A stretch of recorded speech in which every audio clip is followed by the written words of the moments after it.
Buenos dias, senhoras e senhores. Fogo total no parquinho do bolsonarismo. Hoje é quinta-feira, dia 21 de agosto de 2025. Agosto, o mês dos cachorros loucos. E nós ficamos sabendo, com a apreensão do telefone celular do Bolsonaro, como é que funcionam as entranhas desse movimento de lesa pátria, né? Estimulado por um pastor que chama para si a condição de líder religioso para conspirar em tudo o que a Polícia Federal descobriu, ouviu, encontrou nas mensagens trocadas entre Bolsonaro e Malafaia. Não há uma só menção a Deus, tá? Ele disse lá uma vez que rezo por você, mas foi tudo.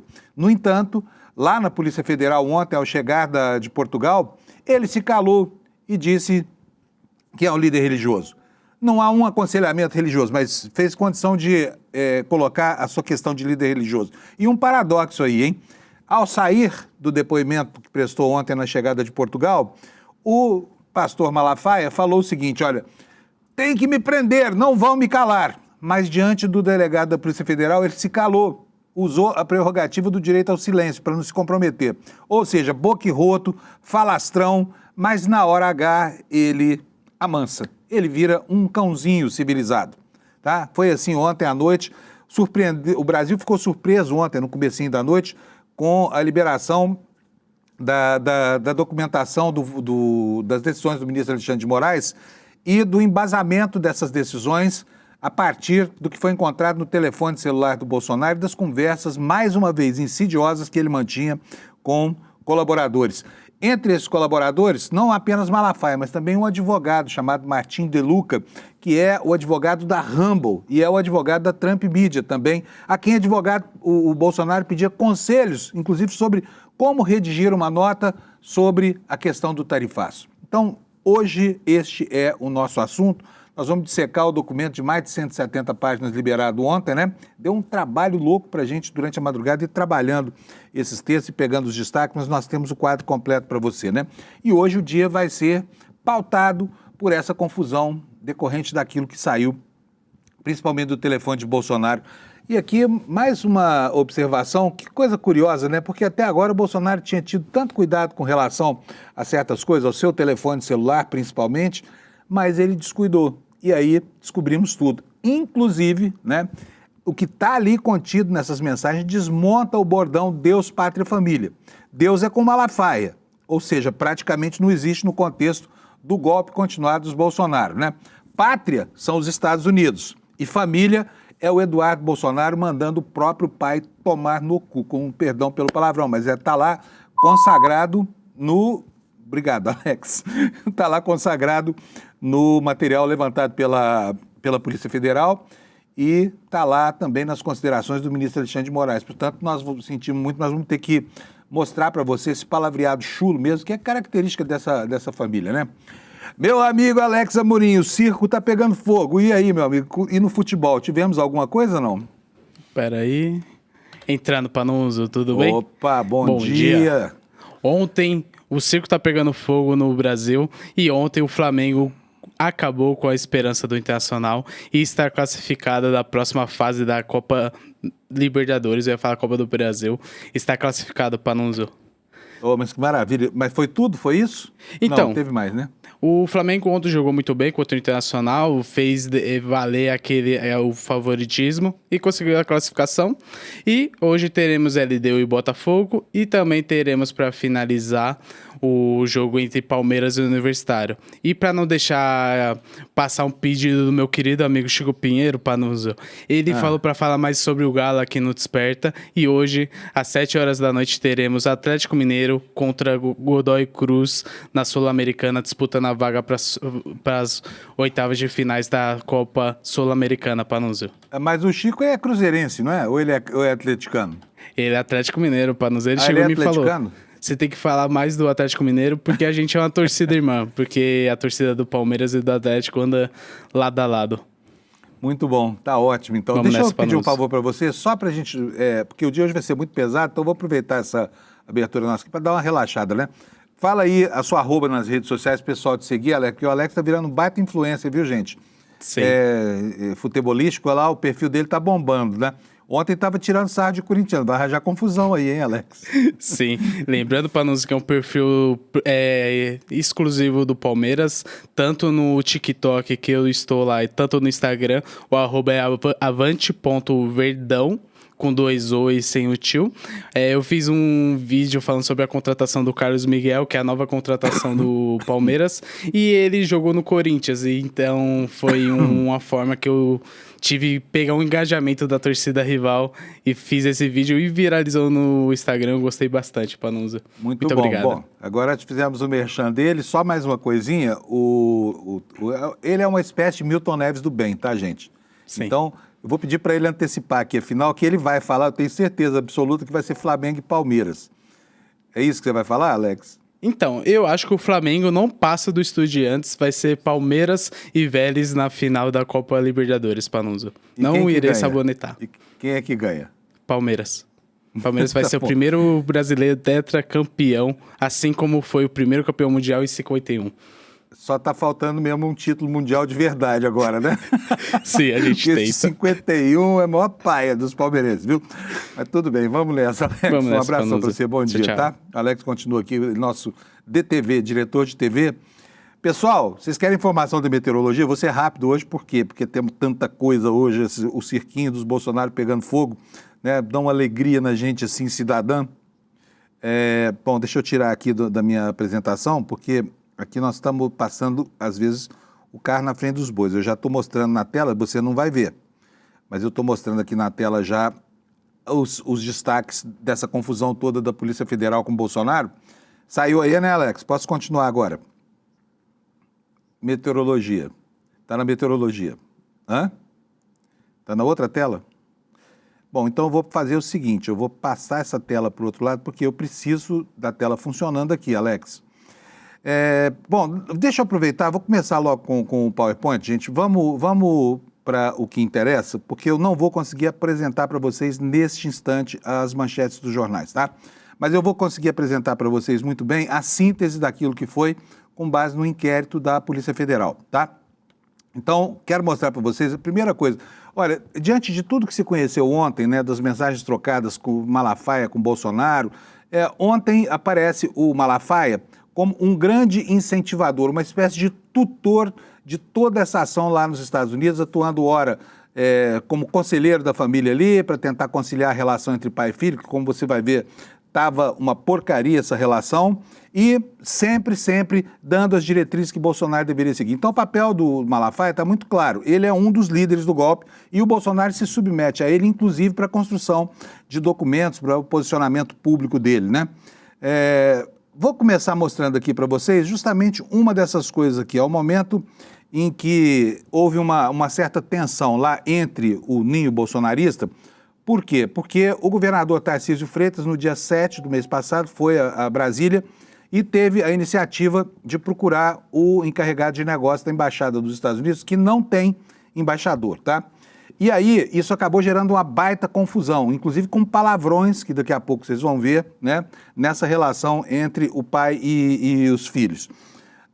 Começamos aqui com uma transcrição da fala do Malafaia, em que ele insta o Jair Bolsonaro, ele insta o Jair Bolsonaro a resolver a situação criada pelo governador do estado de São Paulo, que tentou se aproveitar aí da situação, né, para se colocar como líder, mas acabou fazendo uma confusão. Por quê? Foi lá para pedir para negociar tarifas e o mote do bolsonarismo não era tarifas, era anistia, né? Anistia ampla, geral e restrita. Por quê?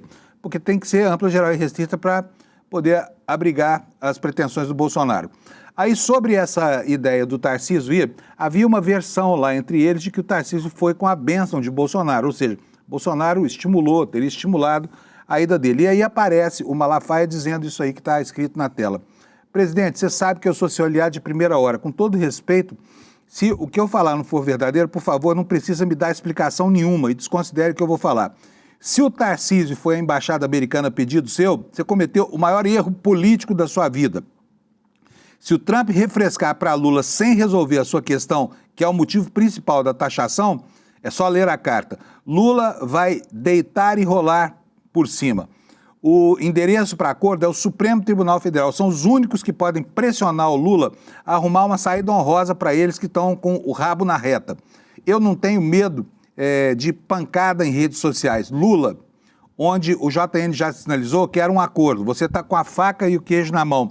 Se errar a estratégia, se for. É uma linguagem legal para um líder religioso, né? Inclusive, vocês viram aqui o quão cristã é essa primeira mensagem que você está vendo, né? Vamos tocar aqui para o próximo. Esse assunto rendeu tanto pano para manga, por quê? O Bolsonaro, lá pelas tantas, aparece numa entrevista da CNN no dia 9 de julho, dizendo que o Bananinha, seu filho, havia sido ingênuo. Ele disse o seguinte, o Bananinha, não falou Bananinha, eu estou falando, tá? Mas enfim, o Eduardo Bolsonaro, ele acerta 90% das vezes, em 0,5% ele erra. Foi mais ou menos o que disse o Bolsonaro nessa entrevista. E chamou o filho de ingênuo. Mas isso despertou um ataque de fúria tão violento lá no clã dos Bolsonaro, mas tão violento, veja só o que o filho diz para o pai. O filho, olha só, pensa aí, você no seu pai, na relação de respeito que tem que existir entre uma coisa e outra, né? No apreço que esses canalhas têm pelo conceito deles estranho, de família. E veja se pode esse diálogo aqui, olha. Eduardo Bolsonaro falando sobre a crítica que recebeu do pai, ingenuidade, tá? Crítica tênue, né? O pai chama o filho de ingênuo e o filho diz o seguinte: eu ia deixar de lado a história do Tarcísio, mas graças aos elogios que você fez a mim no Poder 360, onde aconteceu essa entrevista, eu falei CNN, mas foi no Poder 360, tô pensando seriamente em dar mais uma porrada nele, para você aprender. Vai tomar no cu, seu ingrato do caralho. Transcrição literal do que está escrito aqui. É brincadeira um pai chamar um filho desse jeito. Né? Um psicopata que não entende o que é ser pai, o que é ser filho, que não tem um pingo de respeito por ninguém, vai respeitar o país inteiro, por quê? É por isso que eu estou falando que isso aqui desmonta completamente o bordão. Deus é o apóstata do Malafaia, que não fala de Deus hora nenhuma, só fala de política. Só lembra que é líder religioso quando está grampeado lá pela Polícia Federal. Então esse é o conceito de Deus dessa gente. Pátria é isso que eles estão fazendo com o Brasil, né? Pega aí uma nação poderosa como os Estados Unidos, tutela e manieta um imbecil como o Trump e depois diz que é patriota, né? Então Deus Malafaia, patriota Estados Unidos e família vai tomar no cu, seu ingrato do caralho, né? Isso é a família Bolsonaro e esses são os valores que iluminam essas relações, né? E aí prossegue aqui o Bananinha. Desculpa pelos palavrões, bota o pipe aí, Alex, por favor. Me fodendo aqui, você ainda te ajuda a se foder aí. Beleza de vocabulário desse banana, hein? Aí o Bananinha vai falar do que o machucou tão grande, que foi exatamente esse adjetivo imaturo, ingênuo, né? Se o imaturo do seu filho de 40 anos não puder encontrar com os caras aqui, porque você me joga para baixo, quem vai se foder é você e vai decretar o resto da minha vida nesta porra aqui. Aí ele faz um elogio à pátria, né? A pátria dele, lá, os Estados Unidos. Essa porra aqui são os Estados Unidos, tá? E acaba com uma bronca no próprio pai. Tenha responsabilidade. Pergunto de novo a você. Você trataria o seu pai dessa forma? Você mandaria o seu pai VTNC numa mensagem por escrito? Depois, no dia seguinte, o Bananinha pediu desculpa. Tira da tela para mim que eu vou localizar aqui o próximo slide, Alex. Só que essa conversa aqui andou bastante, tá? O próprio Malafaia interferiu depois, falou assim, pô, Bolsonaro, queimar o seu moleque, não. Mas lá pelas tantas, né? Provavelmente depois de saber dos termos com que se referiu ao próprio pai, o Malafaia parece indignado aqui nessa mensagem. Olha, desculpa, presidente, esse seu filho Eduardo é um babaca, inexperiente que está dando a Lula e à esquerda o discurso nacionalista e ao mesmo tempo está te ferrando. Um estúpido de marca maior. Estou indignado.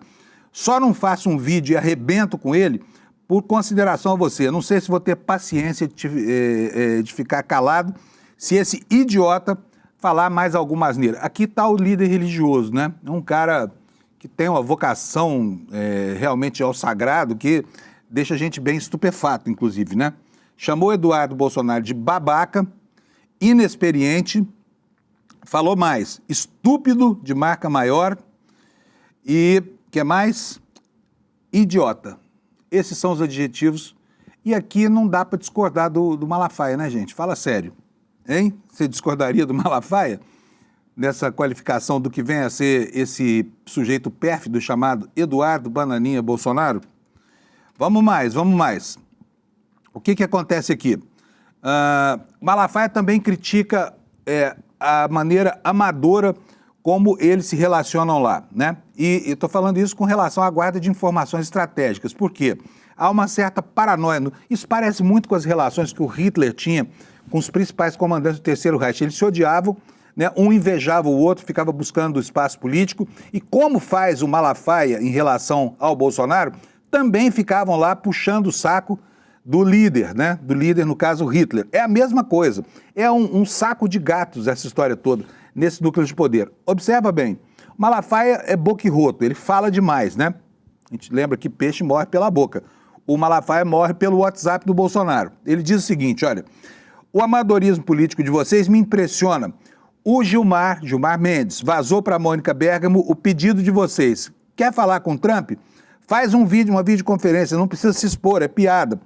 Informação confidencial. Aí ele vai falar sobre uma notícia publicada pelo jornalista Igor Gadelha no site Metrópolis, tá? Notícia que teria vazado de dentro do núcleo bolsonarista. Ele fala assim, ó, informação confidencial. O Igor Gadelha do Metrópolis ligou porque soube por um membro da sua família que você teve uma discussão violenta com o Eduardo. Posso estar enganado. Tenho quase certeza de que esse camarada aí, que dizem ser irmão da Michelle, que está vazando para a imprensa. Tome cuidado. Agora não pode jogar a culpa no Fábio. O Fábio aqui é o Fábio Weingarten, no caso, para quem depois o Malafaia irá pedir emprego para o Bolsonaro. Então tá aqui, a todo momento, o Malafaia se intromete na vida familiar, nas relações políticas, fazendo críticas, orientando o Bolsonaro, né, como uma espécie de tutor da trama que se seguiu ao golpe aí, nesse processo de criar constrangimento para a justiça brasileira. Processo de criar constrangimento que tecnicamente se chama coação no curso de processo, né? O que é isso aqui? O Bolsonaro, então, Bolsonaro é muito subserviente, é um carneirinho ali para o Malafaia, né? Porque ouviu o desaforo desse Malafaia acha que é o chefe do Bolsonaro e o Bolsonaro também acha que o Malafaia é o chefe dele mesmo, né? O Malafaia diz o seguinte, olha, o Malafaia diz para ele que havia esse saco de gatos, como eu falei lá, né? E aí o Bolsonaro fala assim, ó, pô, Malafaia, você tá meio emprenhado pelos ouvidos. Tu acha que eu mandei alguém negociar com o encarregado de negócios? Falando sobre o Tarcísio, tá? Lá na Embaixada dos Estados Unidos. Eu tenho contato direto, porra. Eu sei que o cara não cede, o cara não adianta, tá certo? Quem foi negociar perdeu tempo. Tá ok? Pergunta ele pro Malafaia diante das críticas aí a essa história de que ele teria autorizado a ida do Tarcísio à Embaixada dos Estados Unidos. E continua aqui. Não tem discussão violenta com filho meu, não. Então, incompreensível, é fofoca, querem dividir o tempo todo. Puta que pariu, é foda, porra. Mais uma vez, perdão pelos palavrões, mas isso aqui é parte do processo, tá? Desse processo por coação da justiça que aqui Malafaia, Bananinha e Bananão passam a responder agora. Então tá aqui, mais uma vez, estou procurando aqui uma palavra sobre Deus, Jesus, Moisés, Velho Testamento, Novo Testamento, e não acho na boca desse líder religioso, mas palavrões tem muitos, né? Palavrões tem muitos. O tempo inteiro, como eu falei, o Malafaia fica lá orientando o Bolsonaro, tá? Inclusive para que o Bolsonaro entenda qual é a importância da decisão do Trump lá nos Estados Unidos em favor do próprio Bolsonaro, né? Ele diz assim, ó, presidente, eu ainda não errei uma, o Trump colocou a bola na frente do gol, nós queremos jogar a bola fora. A carta do Trump é toda sobre você, não adianta ficar batendo somente em Lula. Aqui está a chave que está na carta. O STF emitiu, diga-se, Alexandre de Moraes, centenas de ordens ilegais e secretas contra plataformas de mídia dos Estados Unidos. Lula vai dobrar a aposta. Só quem pode parar ele é o Supremo Tribunal Federal. Tem que pressionar o Supremo dizendo que se houver uma anistia ampla, geral e total, a tarifa vai ser suspensa. Ainda pode usar um segundo argumento. Não queremos ver sanções contra os ministros do Supremo e suas famílias, eles se cagam disso. A questão da tarifa é justiça e liberdade, não economia. Traz o discurso para isso. O Trump não faz nenhuma carta dessa para nenhuma parte do mundo. Nós temos que reconhecer o trabalho do Eduardo. A Câmara aprovou discutir o PL da anistia e é a melhor saída para o Supremo Tribunal Federal. Esse tem que ser o nosso discurso. Se entrar fogo, se tiver anistia, o problema da tarifa estará resolvido. Tira do Lula a evidência e pressiona o Supremo. Essa é a minha opinião. E aqui, a primeira menção a Deus. Deus ilumine e abençoe. Falou de Deus, né? Em algum momento aqui falou de Deus, né? E, bom, aí prossegue essa orientação. Foi por causa disso que o Malafaia ficou caladinho ontem lá diante do delegado, viu, gente? Fala tão alto, grita tanto, né? E aí, lá pelas tantas, começa a discussão de uma carta que o Bolsonaro deveria fazer. Você está vendo tudo isso aí, esse texto gigante.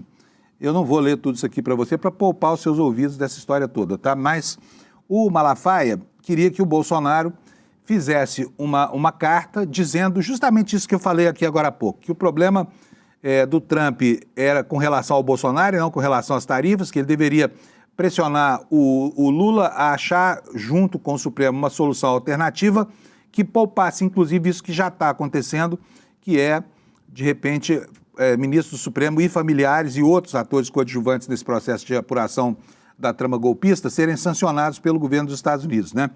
Aí o Malafaia fala o seguinte: meu presidente, com todo respeito, discordo de você, a carta é toda sobre você. Essa carta, esse cara fez uma coisa para botar uma bola quicando para você.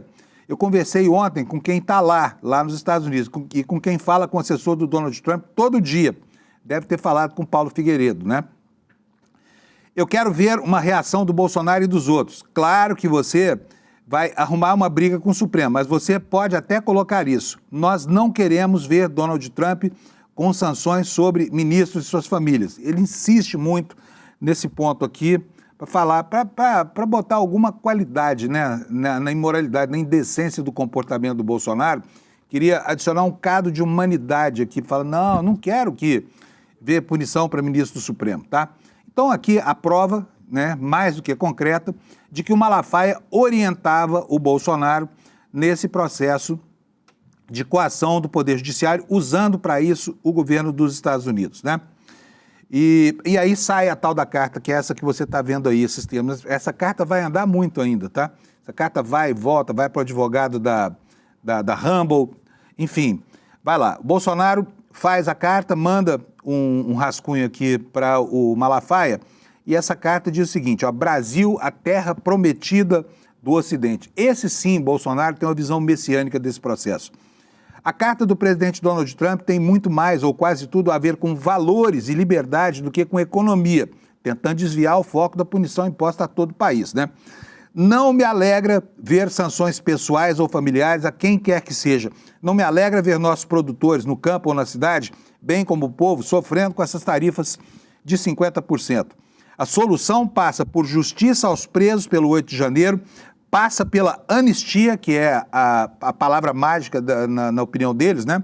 Que é algo privativo do Congresso e não de qualquer outro poder. Todos conhecem a forma como o chefe da maior potência do mundo negocia. Há pouco, seu vice disse na Europa que não mais colocaria recursos dos contribuintes americanos para defender países que deixarem de lado valores comuns a esses povos. O tempo urge. As sanções entram em vigor a partir de 1º de agosto. A solução está nas mãos das autoridades brasileiras. Está havendo harmonia e independência entre os poderes e daí nasce o perdão entre irmãos, com anistia também a paz para a economia. Assina aqui a minuta dessa carta o Jair Bolsonaro, né? E, bom, o Malafaia, então, foi ele que inspirou esses termos, né, colocando um pouquinho, fazer de conta que se tratava aqui de um ser humano escrevendo alguma coisa, e pela qualidade do texto, porque aqui não tem erros graves de português, não tem de ortografia, gramática, regência, não tem nada disso. Provavelmente foi um ghostwriter que escreveu para o Bolsonaro, porque ele é um analfabeto, ele não conseguiria jamais fazer sequer um parágrafo sem um erro de ortografia, né? E o Malafaia elogia a carta. E sugere uma outra coisa. Isso aqui é para deixar claro para você qual o papel desse que fala que é um líder religioso. Na verdade, é uma espécie de cardeal Richelieu, né? E usa a sua condição de líder religioso para quê? Para conspirar clara e abertamente contra as instituições do país. Bom, o que ele fala? Que faz uma outra referência à condição de líder religioso. Ó, o Bolsonaro ligou, ele não conseguiu atender e falou, ó, não consegui te atender porque eu fui para o culto, mas só uma observação sobre a carta. E o Bolsonaro diz, ok, a carta está muito boa. Se não gostasse, eu te falaria, não sou hipócrita. Quero que você e os outros patriotas, quero ver você e os outros patriotas livres dessa injustiça. Oro por isso. Vou reler de novo a sua carta. Aí relê a carta e manda essa mensagem. Eu tive uma ideia, mas a sua carta está perfeita. Você tira do Lula o discurso da economia e leva para a anistia. Ficou top. Só uma questão para pensar. Você não acha melhor gravar um vídeo falando o que está escrito na carta do seu jeito?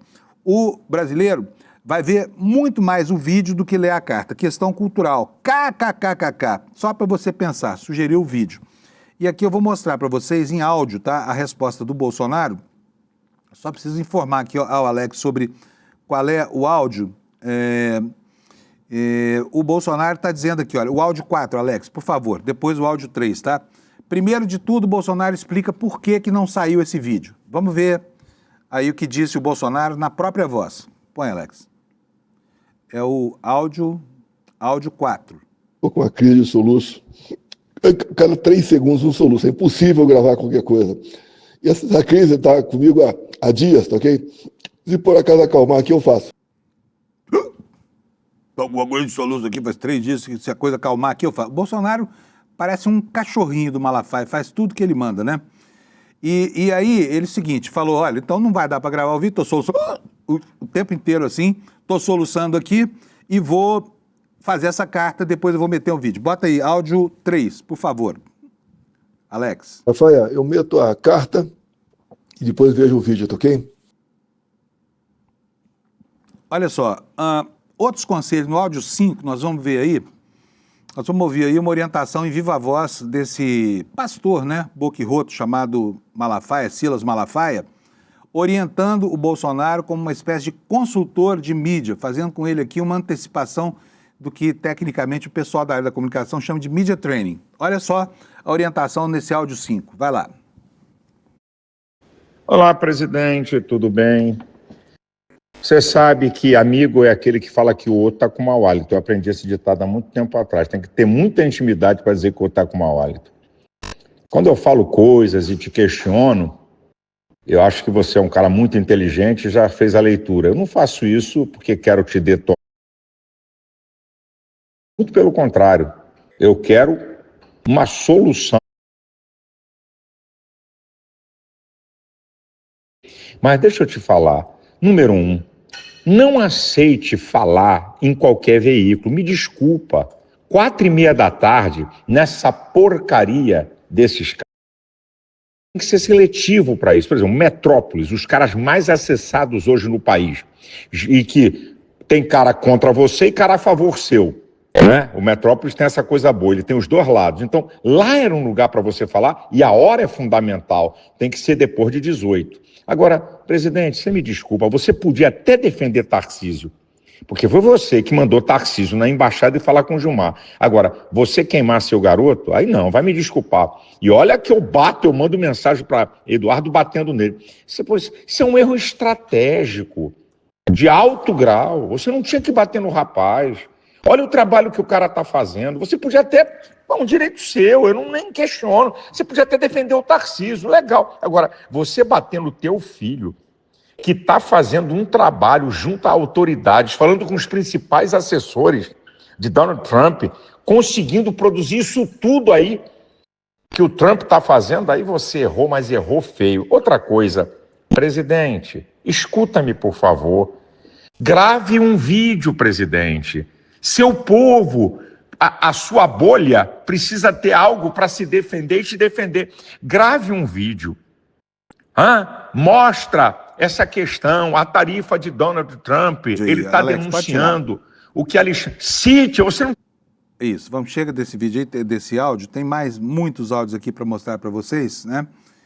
E aí, gente, aparece uma coisa bastante grave. Todo mundo sabe quanta confusão já deu o desrespeito às medidas cautelares determinadas pelo ministro Alexandre de Moraes por parte do Bolsonaro, né? Mas lá dentro, enfim, nos bastidores dessa conspiração toda, o Bolsonaro jamais parou de usar as redes sociais. Isso fica muito claro aqui, inclusive nos conselhos que o Malafaia dá para ele. Olha só, vou colocar para vocês aqui na tela agora uma orientação do Malafaia para que o Bolsonaro coloque alguns vídeos nas redes sociais. O Malafaia mandando o Bolsonaro desrespeitar a decisão judicial, está colocando o amigão dele aqui numa roubada, né? Por quê? Porque estava proibido de fazer isso aqui, todo mundo sabe. Mas aí o Malafaia manda lá um vídeo para ele e fala, olha, bota nas suas listas de transmissão, ou seja, usando as redes sociais, né? E a seguir anexa o vídeo à mensagem, né, nesse segundo print que você está vendo aí, e fala assim, ó, você é a voz. Lula retrata o Brasil da aliança em memória do Holocausto. Esse vídeo, você é a voz. Então aí o Bolsonaro depois vai mandar isso para as redes sociais dele. Esse é o advogado Martim de Luca. Daqui a pouquinho eu vou mostrar para você qual é o papel desse cara. O Bolsonaro vai para as redes e posta os vídeos, né? Desrespeitando, inclusive, se sujeitando ao regime de recolhimento ou regime fechado, né? Será que isso é conselho de amigo, Malafaia? Queria botar o Bolsonaro na cadeia por quebrar as medidas cautelares determinadas pelo Xandão, botando vídeo nas redes sociais? Vídeos foram publicados, né? E depois o relatório da Polícia Federal fala que os vídeos em cada um dos canais gerou pelo menos 340 mil views, quer dizer, muita gente que viu, né, o vídeo pautado pelo Bolsonaro nas suas redes para criar um clima no Brasil. Agora vamos falar um pouquinho sobre esse sujeito aí, Martim de Luca. Ontem à noite, quando eu li isso aqui, logo começaram a chegar os primeiros brincalhões dizendo o seguinte, não, isso aí é coisa de um parente do William De Luca, lá do centro. Tem nada a ver, tá? Primeiro que o Luca daqui do William De Luca é com 2 Cs, e esse aí é um C só. Quem é o Martim De Luca? Martim De Luca é advogado da Rumble Media. Martim De Luca é advogado das empresas do Trump, de comunicação. E ele instrui aquele processo em que essas empresas questionam na justiça americana se o Moraes exorbitou, né, territorialmente a sua jurisdição. Se o Moraes, de fato, como alegaram ele nas ações, estava dando ordem para cidadão americano em solo americano. Esse aqui é o cara, advogado da Rumble Media, e aqui você vai ver que o Bolsonaro sabia de tudo o que estava acontecendo nesse processo, tá? Inclusive, recebeu desse advogado Martim de Luca uma cópia da ação civil que ingressou nos Estados Unidos, né, antes mesmo de fazer o protocolo dessa ação civil. Tá aqui, olha. Verifica-se que o advogado Martim de Luca, isso aqui são palavras do ministro Alexandre de Moraes, na sua decisão de ontem, de indiciar aqui Bolsonaro, Bananinha e Bananão juntos por conta dessa conspiração aqui contra o Brasil. Verifica-se que o advogado Martim de Luca encaminhou ao ex-presidente Jair Bolsonaro a íntegra da petição suplementar apresentada pela Rumble em uma ação judicial movida com o ministro Alexandre de Moraes no mesmo dia em que realizou o protocolo do documento junto à Justiça Americana. Nesse sentido, durante o cumprimento da busca e apreensão realizada na residência de Jair Bolsonaro em 18 de setembro de 2025, os investigadores identificaram uma petição, aqui que é o dado importante, ó. Então, no dia 18, desculpa, gente, falando demais hoje aqui, a garganta vai cobrando o preço, né? Vou tomar uma aguinha aqui e já passa essa tosse. Vamos lá, os investigadores identificaram uma petição impressa da Rumble com o mesmo identificador, e aqui vem a identificação do processo em azul aí, Civil Action, número tal, não sei o que mais, na mesa de trabalho do escritório da residência do ex-presidente. Ou seja, esse documento estava lá, na mesa do Bolsonaro. A ação ingressada nos Estados Unidos por esse advogado aqui. O documento encontrado é identificado como uma petição inicial movida pela Rumble, apresentada ao Tribunal Distrital dos Estados Unidos, né, na divisão de Tampa, protocolado, atenção, no dia 19 de 2 de 2025. O documento contém um recurso de tradução pelo Google e estava em português, provavelmente como forma de possibilitar a plena ciência, né, das pessoas que estavam sendo informadas aqui no Brasil. Portanto, Esse documento chega para o Bolsonaro antes ainda de ser protocolado na justiça americana. Aqui diz mais, aqui a decisão do ministro Alexandre de Moraes. O contexto probatório identificado demonstra um cenário de ações previamente ajustadas entre o investigado Jair Bolsonaro e o representante judicial da empresa Rambo, Martim de Luca. Nesse sentido, a circunstância fática de encaminhamento ao ex-presidente de petição subscrita pelo representante da Rambo na mesma data da apresentação à justiça americana, dia 14 de julho de 2025, com licença. Vamos lá.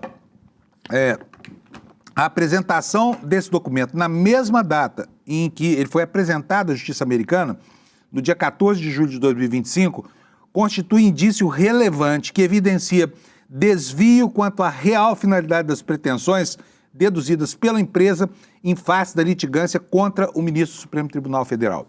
Ou seja, tudo ensaiado, tudo interconectado, tudo muito vinculado, né? Por quê? O advogado que vai ingressar com uma ação de 2 empresas americanas contra o ministro do Supremo na Justiça da Flórida informa ao ex-presidente Bolsonaro o que é que está fazendo antes de ingressar com essa ação. Mas não creia você que esse sujeito tinha o papel apenas de representar essas empresas e informar o Bolsonaro que estava falando. O papel dele era muito maior do que isso. Bolsonaro tributava a ele, inclusive, conhecimento, expertise, experiência, e se valeu dele para pedir conselho. Imagina um ex-presidente da República, cercado de advogados como ele né? Tratando de uma questão que afeta a soberania do Brasil, ainda que ele não ligue para isso, mas perguntar para o advogado da empresa nos Estados Unidos como é que ele deveria se comportar é o diabo, não é não? Olha só o que diz aqui o material da Polícia Federal e o que diz também o ministro Alexandre de Moraes ao acolher esse material.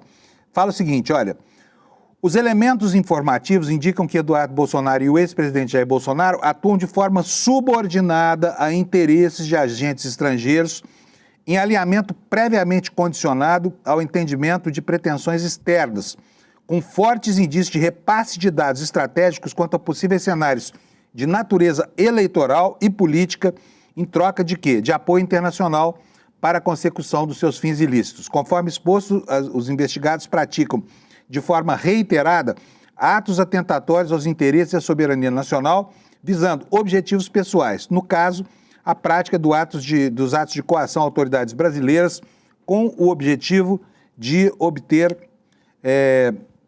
uma situação jurídica de impunidade em relação às imputações penais que estão sob julgamento na Suprema Corte. Agora, tem um áudio aí, o meu querido Alex, que eu vou querer que você mostre. É o áudio número 7. Enquanto você põe na agulha aqui, eu vou explicar para as pessoas o que vocês vão ouvir. O Bolsonaro fala com bastante durante essa fase agora nos últimos dias, e inclusive essa nota que eu li há pouco aqui, que foi elogiada pelo Malafaia, essa coisa toda, ele submete a esse advogado uma postura humilhante, manda a nota para ele e fala, olha, desculpe aqui a minha humildade, mas eu queria que você me instruísse sobre como é que eu devo redigir essa nota. Bota o áudio número 7 para a gente, por favor, Alex. Ô Martinho, peço que você me oriente, também me desculpa aqui, tá? Minha modéstia, como proceder. Eu fiz uma nota, acho que eu te mandei, tá certo? Com 4 pequenos parágrafos, boa, elogiando o Trump, falando que a questão de liberdade está muito acima da questão econômica, a perseguição ao meu nome também, coisa que me sinto muito, fiquei muito feliz com o Trump, muita gratidão a ele. Me orienta uma nota pequena da tua parte, que eu possa fazer aqui, botar nas minhas mídias, para chegar a vocês de volta aí. Obrigado aí. Valeu, Martinho. Bom, vocês viram aí, né, a conversa do Bolsonaro com esse advogado. Gente, é de dar pena, assim, a indigência moral desse sujeito, né?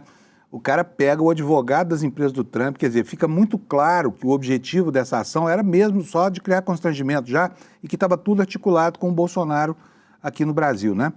Eu agora, eu estou com um problema aqui no meu computador, eu vou precisar de um minutinho para resolver, eu vou pedir para a gente antecipar alguma coisa muito importante para você e eu quero que você preste atenção. Por quê?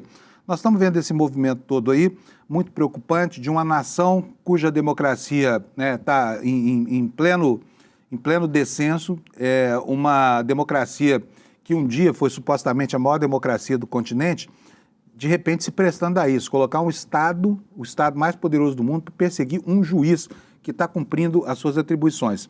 Então eu vou pedir para o Alex mostrar para a gente esse evento aqui, que vai acontecer, muito importante, vai acontecer aqui no ICL no domingo, no dia 28, no próximo domingo, dia 28, daqui a 8 dias, portanto, 9 dias.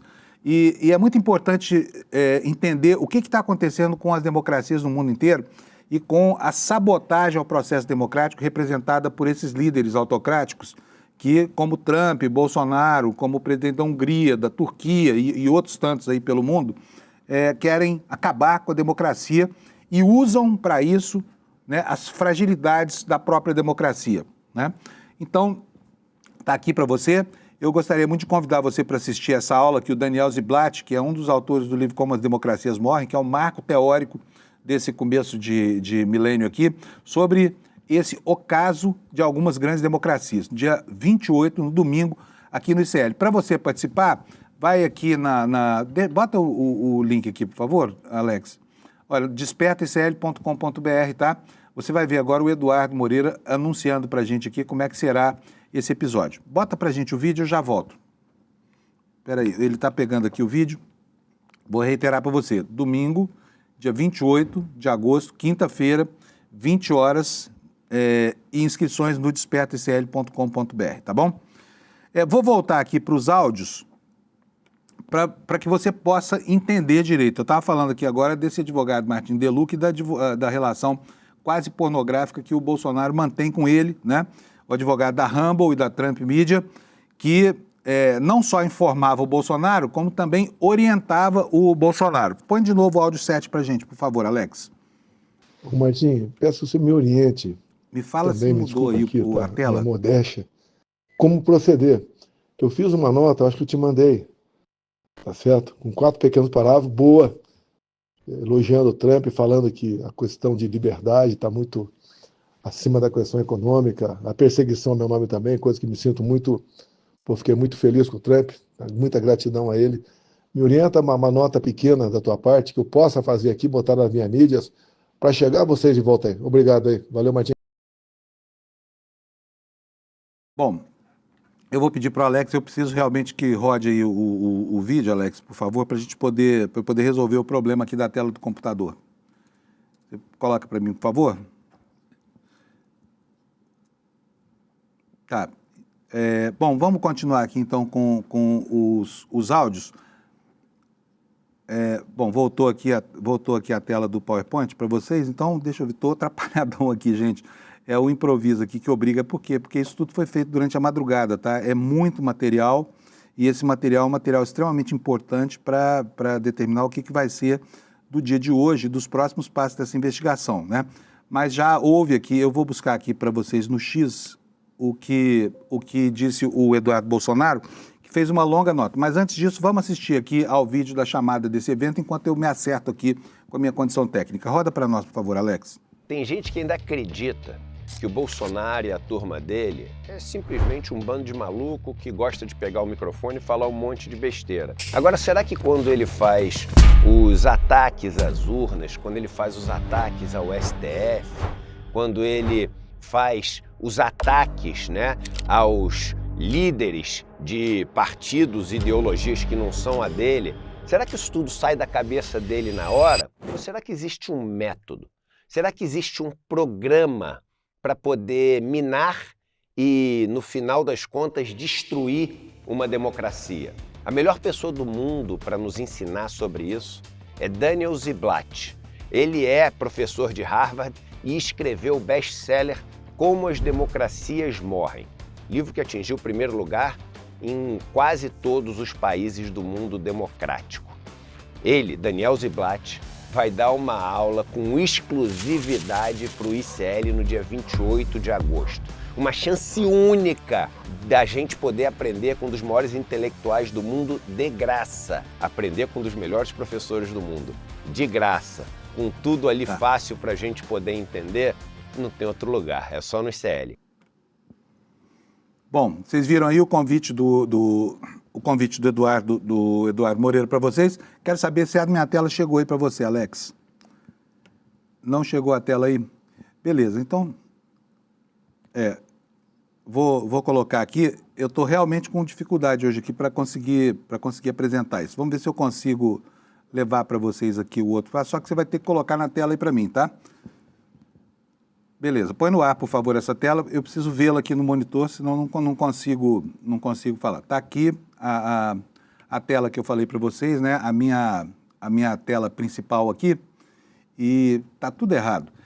Eu vou pedir para você mais um pouquinho de paciência comigo. Roda de novo o vídeo da nossa promoção aí, enquanto eu resolvo esse problema aqui. Por favor, Alex. Tem gente que ainda acredita que o Bolsonaro e a turma dele é simplesmente um bando de maluco que gosta de pegar o microfone e falar um monte de besteira. Agora, será que quando ele faz os ataques às urnas, quando ele faz os ataques ao STF, quando ele faz os ataques, né, aos líderes de partidos e ideologias que não são a dele, será que isso tudo sai da cabeça dele na hora? Ou será que existe um método? Será que existe um programa para poder minar e, no final das contas, destruir uma democracia? A melhor pessoa do mundo para nos ensinar sobre isso é Daniel Ziblatt. Ele é professor de Harvard e escreveu o best-seller Como as Democracias Morrem, livro que atingiu o primeiro lugar em quase todos os países do mundo democrático. Ele, Daniel Ziblatt, vai dar uma aula com exclusividade para o ICL no dia 28 de agosto.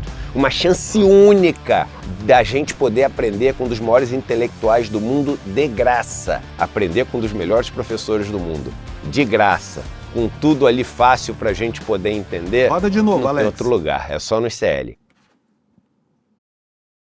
Tem gente que ainda acredita que o Bolsonaro e a turma dele é simplesmente um bando de maluco que gosta de pegar o microfone e falar um monte de besteira. Agora, será que quando ele faz os ataques às urnas, quando ele faz os ataques ao STF, quando ele faz os ataques, né, aos líderes de partidos e ideologias que não são a dele, será que isso tudo sai da... Tem um amigo meu que diz que a tecnologia só serve para resolver os problemas que não existiam antes dela. É verdade, né? Me empipinei todo aqui. De vez em quando acontece. Vocês vão desculpar a gente aqui. O esforço é todo para que você tenha a melhor informação, tá bom? Então, vamos continuar aqui olhando agora o noticiário da imprensa. Nós vamos conseguir finalmente exibir para vocês, tá? E vamos começar aqui pela coluna do Estadão da Rosiane Kennedy. Ela está fazendo uma análise aqui sobre a repercussão política já dessa coisa toda que aconteceu durante a noite de ontem. Tá aqui, olha, a matéria dela na tela, o Alex vai botar para a gente. Implosão dos Bolsonaro vira assunto principal entre governistas e Centrão em aniversário de um petista.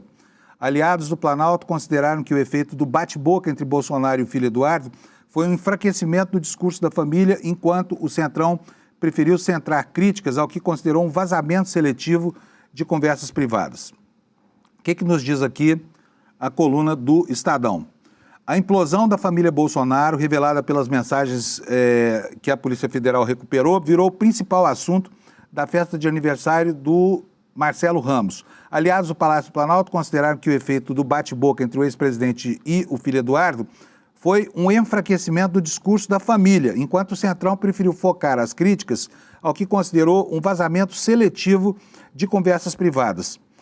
Aqui uma declaração entre aspas. Eu só posso lamentar que enquanto a gente precisar estar discutindo o país, estamos discutindo essas questões pequenas, toscas, no ambiente familiar da família Bolsonaro, disse a coluna do Estadão o Marcelo Ramos.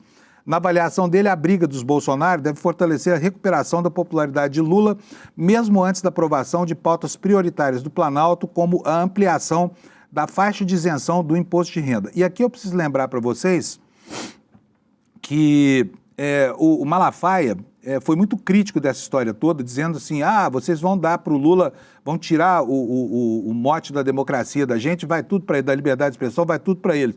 E é verdade, ontem a gente viu uma pesquisa, né, da Genial Quest mostrando exatamente isso, que Lula consegue uma grande recuperação da sua popularidade, né? As curvas aqui da desaprovação e da aprovação caminhando para se encontrar muito rapidamente, enquanto a direita parece completamente perdida porque não conseguiu se colocar nessa questão, né, de maneira civilizada, vamos dizer.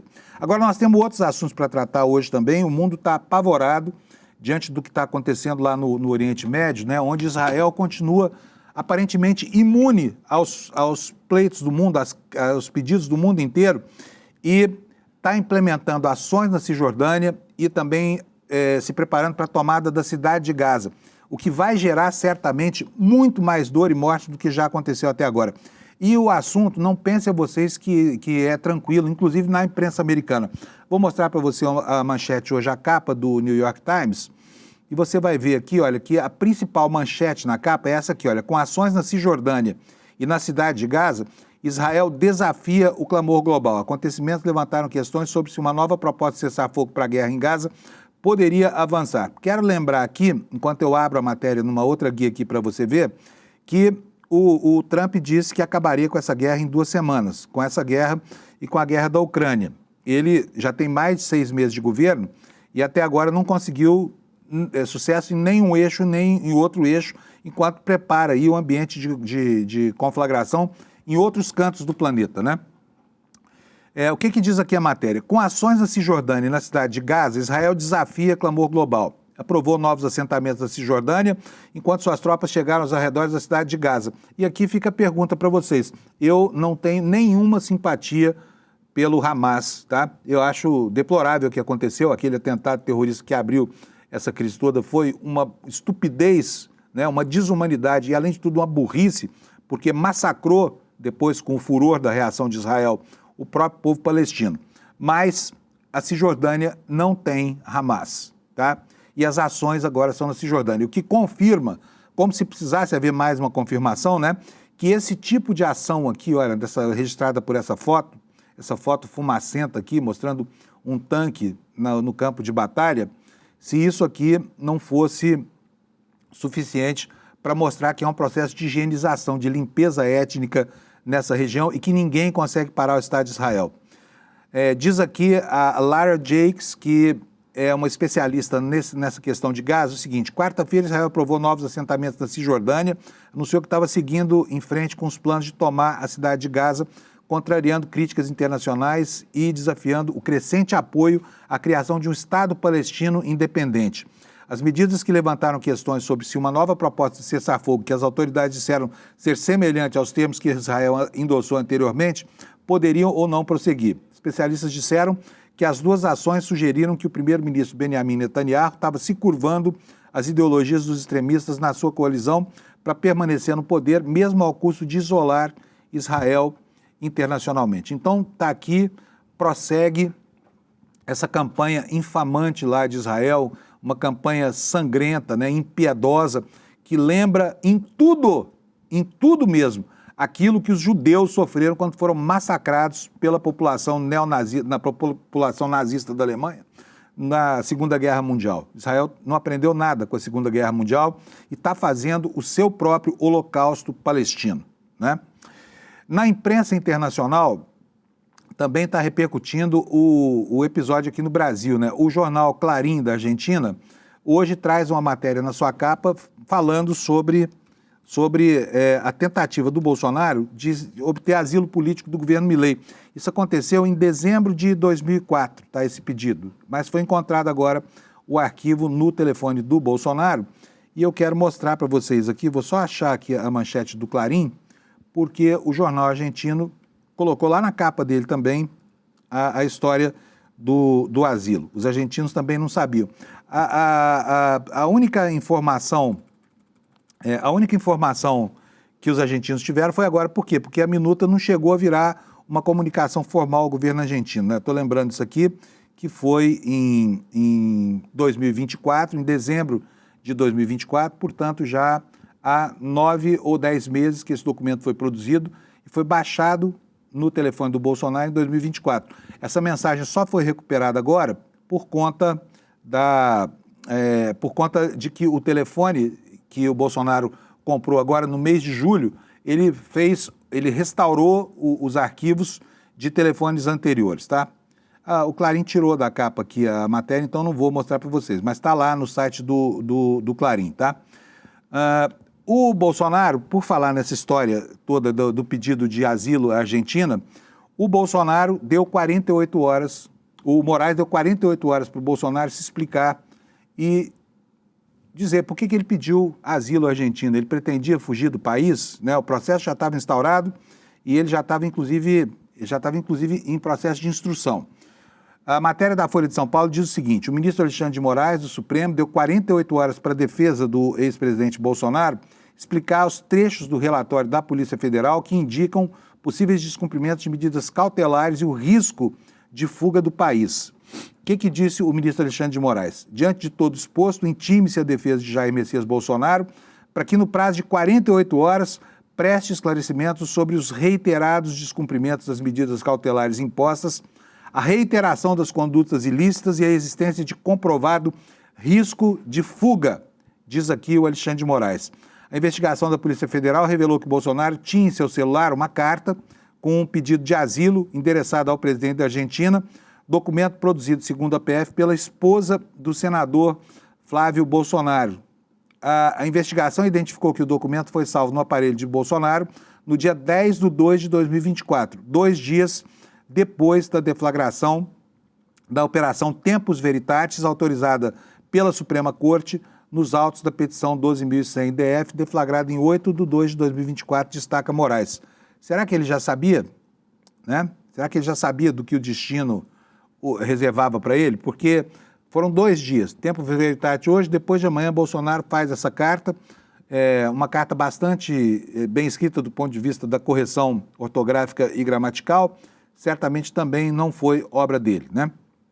E sobre tudo isso que aconteceu, tem mais uma bizarrice aqui que, se eu conseguir, eu vou mostrar para vocês, que é um pedido de emprego que o Malafaia faz para o advogado Fábio Weingarten, né, que eu chamo de Goebbels do Bolsonaro.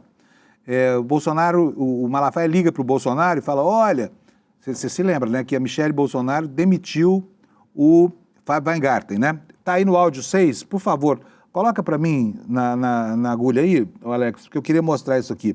O Malafaia não só orientava o Bolsonaro, como também atuava como agência de emprego para advogado desempregado, caso do Fábio Weingarten, demitido pela primeira-dama. Bota o áudio aí para a gente, por favor. Presidente, só um lembrete a você. Até hoje o Valdemar da Costa Neto não resolveu o problema do Fábio. Pois isso é uma tremenda de uma sacanagem. O cara que é um aliado teu, que até hoje fala com a imprensa, bota para quebrar, bota meus vídeos para nego publicar em Globo, em Metrópolis, te defende, interfere. Pô, eu tenho presenciado tudo isso. Não é justo. E o seu Valdemar prometeu que ia locar ele numa outra coisa, e até hoje não resolveram nada, pô. Dá uma palavra aí. Você tem... Eu não quero falar aqui, né? Seu Dá uma força aí para ele. Contrata o desempregado do Fábio Weingarten, coitado. Realmente, assim, eu não tenho nada para falar de bem a respeito desse sujeito aqui, não. E todo mundo sabe por quê, porque é público o que ele perseguia jornalistas durante a gestão dele na Secretaria de Comunicação, entre esses jornalistas eu também. Agora, é verdade o que o Malafaia está falando, né? O Fábio Weingarten foi um dos aliados mais leais ao Bolsonaro, né? Que Bolsonaro teve e ficou aí na Rua da Amargura por conta da dona Michelle. E parece que o Valdemar da Costa Neto ouve mais a Michelle do que o Bolsonaro, hein, gente? Não sei por quê, tá? Bom, gente, é isso. Terminamos por hoje aqui. Quero reiterar para vocês o convite para assistirem a essa aula do Daniel Ziblatt, que junto com o Stephen Levitsky, ele teorizou a decadência de algumas democracias, né? Quando escreveram o livro, não imaginavam que isso iria acontecer com a democracia americana, mas aconteceu. E no dia 20 de agosto, no dia 28 de agosto, nós vamos ter aqui no ICL essa aula maravilhosa com o Daniel Ziblatt, uma oportunidade rara de ouvir um dos maiores pensadores contemporâneos, tá? O professor Daniel Ziblatt. Bom dia para você. Me desculpa aqui a confusão de hoje, de vez em quando isso acontece, é natural, eu espero que você se sinta bem informado ao final da edição. E amanhã nós vamos estar aqui às 7 horas da manhã da sexta-feira para ver o que sobrou do Brasil, o que vai acontecer com o nosso país nas próximas 24 horas. Obrigado pela sua audiência e até amanhã. Tchau. Em 2024, milhares de pessoas de todo o Brasil se reuniram para um encontro memorável.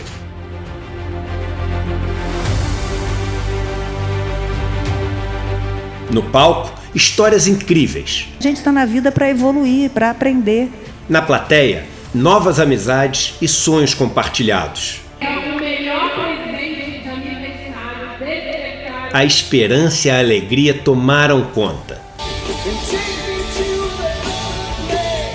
Vimos que um país mais justo, consciente e humano é possível. Vocês, espectadores, hoje são os protagonistas desse evento incrível e que desperta. Provamos que o conhecimento liberta e o coletivo transforma. Que a gente veio pra cá pra... Nós não precisamos ser médio, nós podemos ser grande, mas nós precisamos sonhar junto para ser grande. Mas esse foi só o nosso primeiro passo. Em 2025, o despertar volta ainda mais incrível, mais necessário, mais revolucionário, mais ICL do que nunca. Estaremos juntos para enfrentar um dos momentos mais difíceis de nossa geração. Chegou a hora de pôr a mão na massa, conspirar e agir, de se unir a milhares de pessoas que acreditam que chegou a hora da mudança e que ela só depende de nós. Despertar 2025, a revolução necessária. Viva esse encontro histórico com toda a comunidade ICL.